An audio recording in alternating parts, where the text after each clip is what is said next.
être sous tension. Et plus ça se passe, et plus en fait on les sent sous tension. C'est-à-dire qu'il y a une phase il y a une phase où ils se sentent abandonnés. Donc comme ils se sentent qu'il n'y a pas de soutien, il n'y a pas de support pour les sortir de là. Au fur et à mesure, en fait, le caractère change de ces gens-là. Un peu comme quelqu'un qui va avoir une maladie, une pathologie, et qui aura des médicaments, et le médicament va changer, en Bien fait, sûr. l'attitude de la Des personne. personnes qui n'ont rien à perdre aussi. C'est ça. Enfin, Oui, plus oui, rien à perdre. oui, il y Enfin, a des toujours quelque personnes. chose à perdre, mais voilà. Oui, on a tous. Enfin, oui et non. Ouais. Parce que je connais un gars, pour avoir discuté avec lui avant-hier, c'est un gars, il était en Angleterre, il est venu en France, il était dans le métier du spectacle, Ouais. et ben, il a tout perdu. Ouais. Il a tout perdu, il vit dans la rue, et c'est quand même.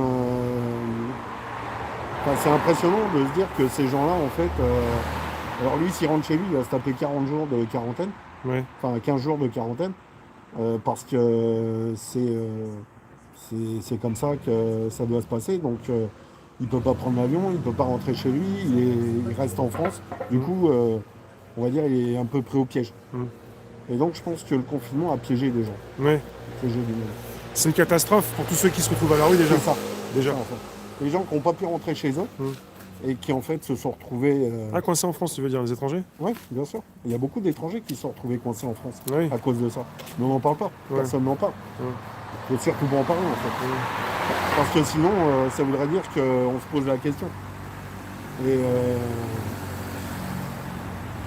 je pense qu'il y a des pays où il ne faut pas se poser de questions. Et je crois que la France devient un pays où il ne faut pas se poser de questions. Et si tu te poses des questions, tu deviens dangereux. T'as des bricoles, ouais. T'as des problèmes. Ouais, c'est ça. Et je pense que tu deviens dangereux et donc ça remet en cause le fait que tu contestes. Tu contestes l'autorité suprême. À partir du moment où tu fais ça, c'est ce qui se passe pour les médias indépendants. On en reparle et je relance mon soutien à ce niveau-là. J'espère que tout le monde sera solidaire pour eux parce que depuis le début, ils sont tous là. Vous êtes tous là. Vous avez tous mis vos vies un petit peu de côté pour venir en support et en soutien à tout ce qui s'est passé depuis 2 ans. Et les photographes. Je ferai quelques dédicaces à Gérard, Olivier, tous ces gars-là qui sont dans le gaz depuis le début et qui, eux, aujourd'hui, vont se retrouver en fait confrontés à ça. Et donc, déjà, le fait de se mettre en danger par rapport aux interventions qui ont été faites, et c'est des interventions un peu extrêmes, je trouve, comme le gamin qui s'est fait blesser dernièrement. Je crois pas que. Le lycéen? Ouais.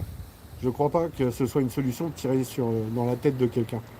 Je vois pas. Je comprends pas en fait qu'une personne puisse détenir une arme sans en être autorisée. Et je pense que cette personne détient une arme parce qu'elle a juste.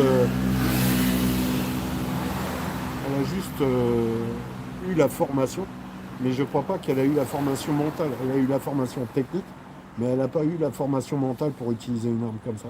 Je pense que ce qui s'est passé, c'est grave, c'est très grave. Et j'espère que la justice, et je crois en la justice de mon pays. J'espère que la justice fera ce qu'il faut par rapport à ça, parce que je comprends pas. Je comprends pas l'attitude. Je comprends pas que ça se passe. Ça me dépasse. Ouais, parce que ça continue en fait, là, cette violence. C'était un LBD. C'est ça. C'est terrible. Ouais, Quand on entend parler du LBD, toi comme moi, je pense qu'on trouve ça terrible parce qu'on était proches souvent de ces tirs. Moi, je me suis fait tirer dessus. T'es fait tirer dessus, toi. Ouais, j'ai pris une balle dans le dos. Moi, j'ai failli, mais j'étais pas loin. Mais c'est vrai que c'est terrible. On est passé presque. Toi, tu t'es fait tirer dessus. J'allais dire, on est passé à côté des balles, mais en fait, pas forcément. Quoi. Je pense qu'il y en a plus d'une qui est passée pas loin de là où j'étais, parce que aussi bien pour Jérôme Rodriguez que pour